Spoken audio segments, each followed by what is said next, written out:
Shalom shalom. Uyu munsi ni kuwa gatandatu tariki 22 z'ukwezi kwa munani 2026. Umugambi Imana ku buzima bwawe. Yohana 14:2 aravuga ngo ishami ryose ryo muri nge ritera imbuto arikuraho. Iryera imbuto ryose aryanganyaho amahage yaryo ngo rirusheho kwera imbuto. Ese iri jambo wumvishije mu iki kikureba kandi cyakugirira umumaro? Hatabayeho ubundi busobanuro bundi. Ishami ritera imbuto arikuraho, iryera imbuto akaryanganyaho amahage.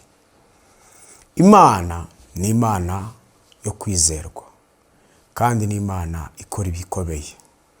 Ariko ibyo byose bikorera abantu bayizera n'abatayizi kugira ngo bazamenye kwiriho. Ariko iyo yamaze gutuma bamenya yuko iriho, ibaha umwanya wo kugira ngo bagire amahitamo yo kwemera kuyikurikira cyangwa se gukurikira ibizindi mana. Iyi si tubayemo ibamwe imana nyinshi, ibamwe ibintu byinshi bitandukanye. Duhura n'ibintu byinshi bitandukanye mu buzima bwa buri munsi kandi usanga bigenda bituvuguruza mu myanzuro dufata n'amahitamo ya buri munsi dukora. Ariko hari abantu Imana igiye guha guprosper, igiye guha gutera imbere, igiye guha guhirwa ku kigero cyo hejuru. Ikabibaha ibaciye iki cyangwa se ikabibaha kubera iki? Ikabibaha kuko ni abantu bera imbuto, ni abantu Imana ibonamo ko bagiye kwera imbuto, ni abantu Imana ibona ko bagiye kuba igisubizo. Icya kabiri ngo iraza gufata ibintu byose. Ubundi hari ikintu mu Kinyarwanda bita ibyonnyi. Abantu bajyaga bahinga, wenda muri Kigali biba bigoye, ariko hari ukuntu wahingaga imyaka yawe, kadufata urugero rworoheje. None hano wahinze imyaka ugasanga hajemo n'ibindi bintu byitwa kimeza, utamejejemo, utateyemo, utari witayeho, umuhinzi atari expectant kubona ko bigomba kumera. Rimwe na rimwe rero hari igihe bikurana ugasanga byanyunyuje cyangwa se byagabanyije umusaruro wari kuboneka mu byo wahinze muri ibyo bintu. N'ubuzima tubayemo kuva umuntu ageze mu isi umunsi wa mbere agera amarira kugira umunsi avamo, hari ibyonnyi bikura ku buzima bwiwe bishingira umva kandi biza ku rwego avukaho. Niba umuryango wose wavutsemo haba hari ibyonnyi bijyanye na level yawo, urwego rw'ubushobozi umuryango wawe ukomokamo haba hari ibyonnyi bijyanye na level yawo. Haba hari amahage, kadukoresha ijambo amahage, haba hari amahage ari expose ajyanye n'urwego rw'umuntu ahantu akorera, urwego rwa salary umuntu ahembwa, salary umuntu abona, income yinjiza. Haba hari amahage angana n'ibyo bintu umuntu anyuramo. Ariko hari isezerano rikomeye umwami Imana atanze muri iki gihe cy'ukwezi k'umunani. Imana ishimwe cyane. Mbibutse ko turimo gusohoka muri 21. Umubare usa naho ari umubare umuntu aba yirengagijwe, ariko umubare Imana igeragezamo umuntu kugira ngo irebe ko ayizeye, yagumana nayo, yatindana nayo. Ko Daniel yasenze ibyumweru 3, iminsi 21, ntiyabona igisubizo muri iyo minsi yose. Aza kubwirwa ku munsi wa nyuma w'iyo minsi ko yasubijwe ku munsi wa mbere ko ntiyabona igisubizo. Kuri Daniel igitangaza suko ijuru ryamusubije, igitangaza ko ari uko agomba kubona mu ntoki by'Imana avuze ku buzima bwe. Dufite abantu bavuga ngo Imana yarambwiye, ariko ntibatekereze ngo se ko Imana yavuze gutya nge nsabwa iki? Kuki yabimbwiye se mbere yuko ibikora kandi hari ibindi yakoze itabanje kubimbwira? Ari naho njya nkunda kuvuga ngo we have to be challenged. Imana yikubwiye ku kintu itaragikora, ibikweretse ko hari uruhare uzagera mu kugira ngo icyo kintu cyuzure. Urwo ruhare rusho kubaza ngo se pastor nuruhe? Wenda se no kuyumvira, wenda se no kuyegera, wenda no gusabana nayo, wenda no kuyibaza inzira, wenda no kuyiyoboza inzira, wenda no kwitandukanya n'ibintu runaka byare bikuboshye. Ibyo bintu rero iyo utabikoze uhora uvuga ngo yarambwiye umwaka umwe ugashira 3-5, yarambwiye 10 gashira 20 yarambwiye. Wagera mu zabukuru nka Sara utakirya utagiterura kana neza ngo gasimbize kuko intoki zijugumira, akaba ari gutekereza ko yagusezeranyije, ugatanya ngo okay kangaruke mu ijambo ry'Imana. Nabwira bikora kuko ari yo kwizerwa, yaguhura ubyara ugeze mu gihe cyo kutabyara. Ariko yibivuga mbere kugira ngo ube ready, witegure. Niyo mpamvu igushyiriraho message y'umunsi umugambi Imana ku buzima bwawe, kugira ngo uyu munsi iguhiture, kwereka icyerekezo, ikugarure mu murongo, ikuyobore mu murongo wanyaye kugira ngo winjire muri rya sezerano ry'Imana. Imana ihabwa icyubahiro cyane. Hallelujah. Imana niyo kwizerwa, niyo kwiringirwa, ni nyembaraga kandi ni nyabushobozi. Iyo ivuganye n'umuntu ibishobora kuzuza icyo yavuze ku buzima bwe iyo umuntu yizeye icyo Imana ivuga. So rero aba bantu bagiranyijwe n'amashami yera, Imana yavuze ngo ngiye kubanganyaho amahage, ngiye gukuraho ibintu byona ubuzima bwabo, ngiye gukuraho ibintu bigabanya umusaruro wabo. Niba binjizaga wenda miliyoni ku kwezi, binjize miliyoni 10 ku kwezi. Niba yari afite umushinga yateguye ko azatangiza investment ya miliyari, atangize investment ya miliyari wenda 10. Ni ukuvuga ngo Imana ireba umuntu n'ubundi ibona yavamo umuntu w'umumaro, ikamwuzuzamwo imbaraga kugira ngo akore iby'umumaro.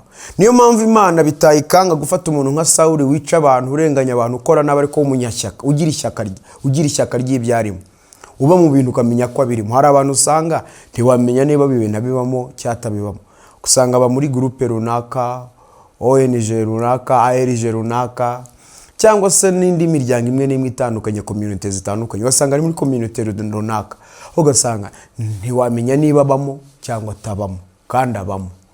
Bene abo bantu rero ni abantu baba badashobotse, ariko bakigira abantu bafunga inguni, barebe ibintu. Inshuro nyinshi bakunda kuba bigira nk'abantu basesengura, bashishoza, babahanga. Ni byiza ibyo bintu kubikora, ariko bigira igihe bimara. Ugira igihe umara witegereza no kuvuga ngo ibintu bivuyemo burundu, simbirimo cyambyinjiyemo n'imbaraga zanjye zose. Rero ntago cyari gitangaza ko Imana yafata Sawuli, umuntu urenganya abantu, ikamukonvertinga, ikamuzana, ikamuhindura umuntu noneho uzavuganira umubiri wa Kristo, kuko yabonaga n'umugabo w'unyembaraga, n'umugabo mu bintu abirimo, n'umugabo Yohana yavuzeho ngo Imana ikeneye umuntu ukonje cyangwa se agashyuha. Kuyo niba konje nimushyushye bize kugira umumaro, niba ashyushye nakonje tumenye ko atakiri ku murongo. Abo bantu Imana irabakunda, Imana ishimwe cyane. Abantu rero bera imbuto, iyi sezoni yabo, iyi sezoni yabo kugira ngo Imana ibikureho ibintu bibagabanyaho umusaruro, kintu gituma utagira umusaruro wagutse, kintu gituma amasezerano uyarebera mwiyerekwa gusa utambara umubiri. Imana ije kudiringa nacyo muri ubu buzima. Ariko kandi harimo na message ikomeye, kuyivuga birakomeye, ariko ndayivuga. Hari n'amashami Imana igiye gukuraho. Hari amashami agiye bigenderamo, kuko ayo mashami nta musaruro wayo. Ayo mashami ni ibikoresho umwanzi akoresha. Ayo mashami ni ibirwanisha umwanzi yateganyije kugira ngo azarwanisha abana b'Imana. Nabahaye urugero ejo bundi ndi kubaganiza ku isengesho rya Yeremiya mu bice 18. Yeremiya asenga, Yeremiya yarasenze aravuga ngo se umuntu yabiba ikintu cyiza akiturwa ikintu kibi, kuko abantu yari yagiriye neza bo bari bamugiriye nabi, kandi bimera as if ko nothing they did. Donc batangiye kugaragara nk'aho babaye aba victim, kandi bari bamuhemukiye. Arangira isengesho ribabaje rikomeye riteye n'agahinda, ariko akoresha ukuri. Aravuga ngo Mana, n'ibyaha byabo sinshaka kuzabihanagura imbere yawe, uzabakoreho,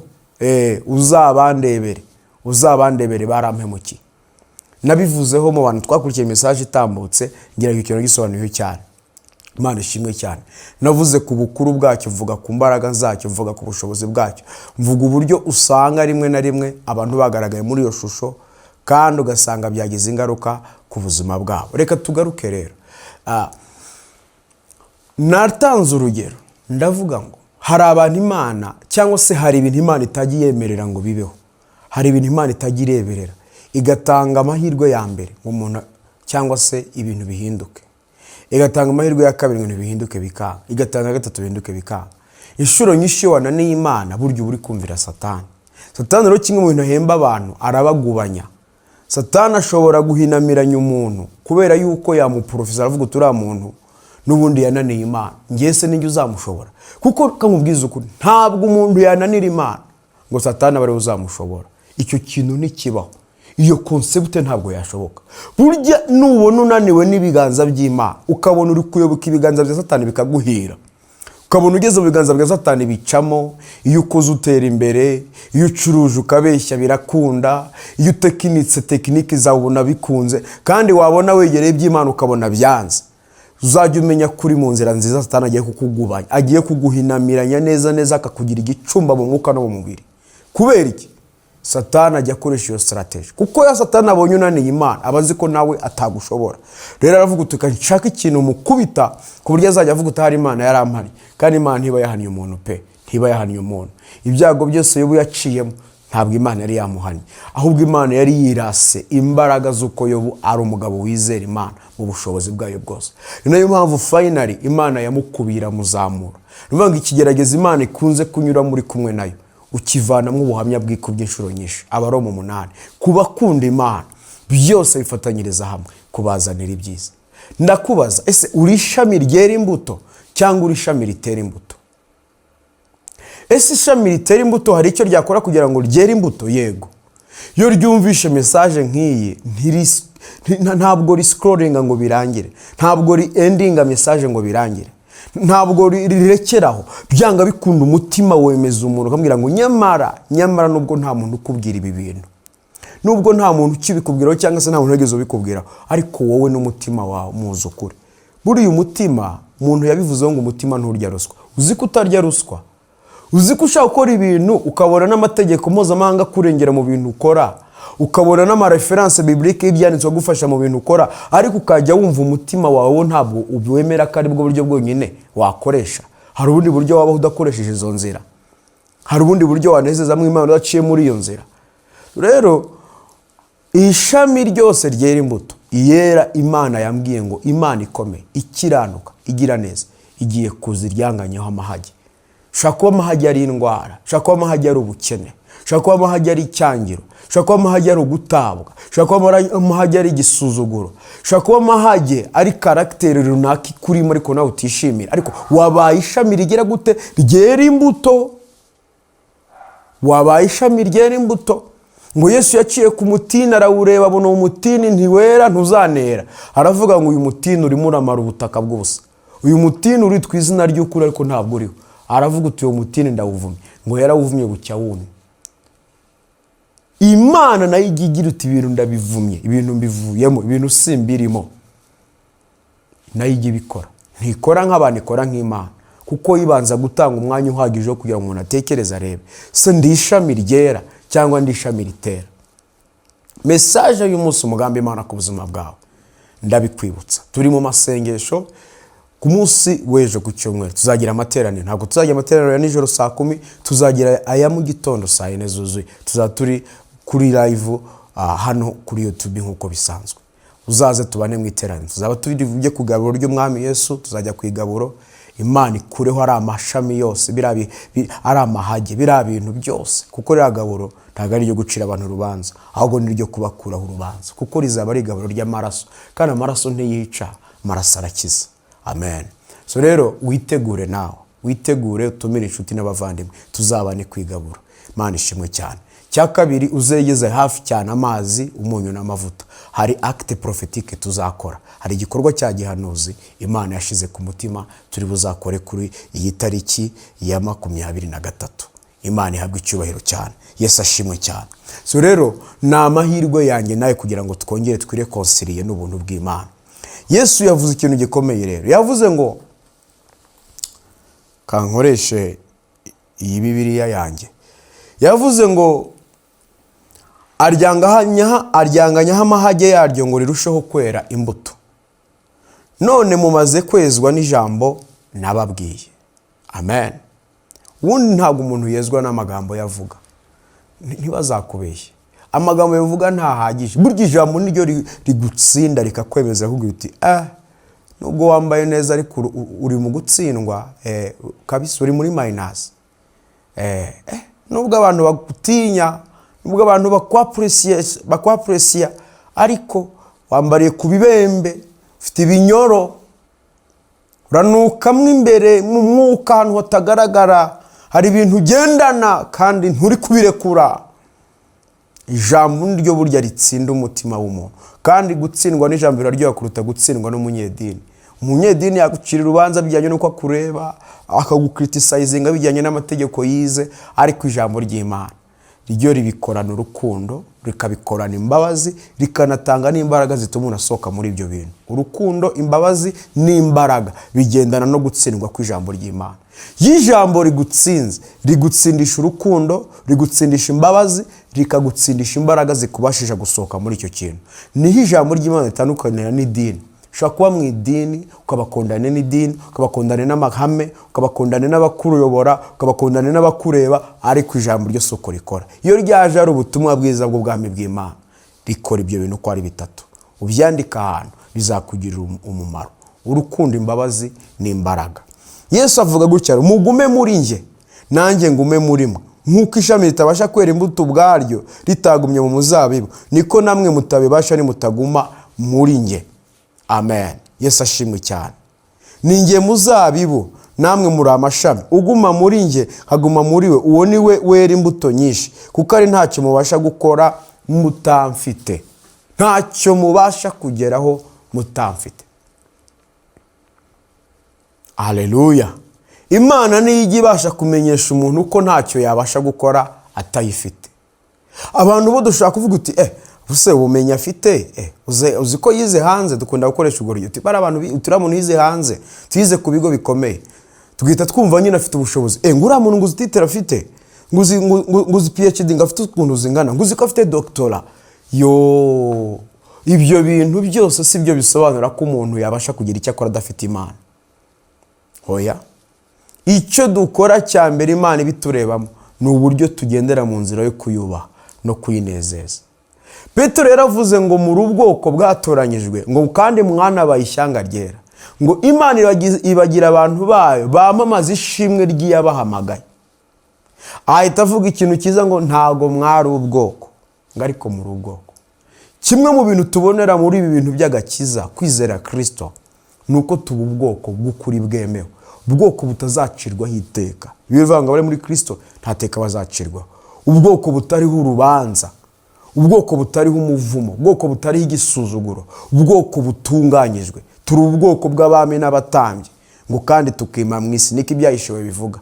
Tukima hehe mu isi? Ukwiye kuba umwami, ukwiye kuba umwamikazi ukiri mu isi. Wibitegereza waravuye nk'umwuka. Uri umwami, uri umwamikazi ukiri mu isi. Uri umwami, uri umwamikazi ukiri mu isi. Ntuhunge ubwami, ntuhunge kuba ubwamikazi, ntuhunge title wahawe n'ijoro, ntuba undi muntu utari uwo nguwo. Aho niho hashakirwa ubugingo, kuko amashami atera imbuto mugiye kuyabona arabirana umunsi ku wundi, buri munsi. Si igitangaza ko nabamo nawe wabamo, n'utatekerezaga yabamo. Ariko kandi amashami yera imbuto by'ukuri mugiye kuyabona yera imbuto nyinshi cyane. Yesu yaravuze ngo uwo muntu ngo y'ijambo rimugezemo ngo ryera imbuto muri we nyinshi. Nuvuga ngo ijambo riri kugeze ryo bwaryo rira producinga. Hari product ritanga kandi zigira umusaruro. Uri supposed to producinga ubuzima as long as you are still on the earth. Any type of circumstance, ibintu byose wabinyuramo, circumstances z'ubuzima wanyuramo bwa buri munsi, ntibikubuze kwera imbuto. Ntibikubuze kwera imbuto z'ubumana. Ntiwishinga abantu bakamyemo kubaha Imana, kwizera Imana, kugendana n'Imana no kubaha umurimo w'Imana cyangwa bakoze b'Imana. Ntuzigere ugendera munsi y'ikirere cy'umuvumo kandi hari ikirere cy'umugisha Yesu agenderamo.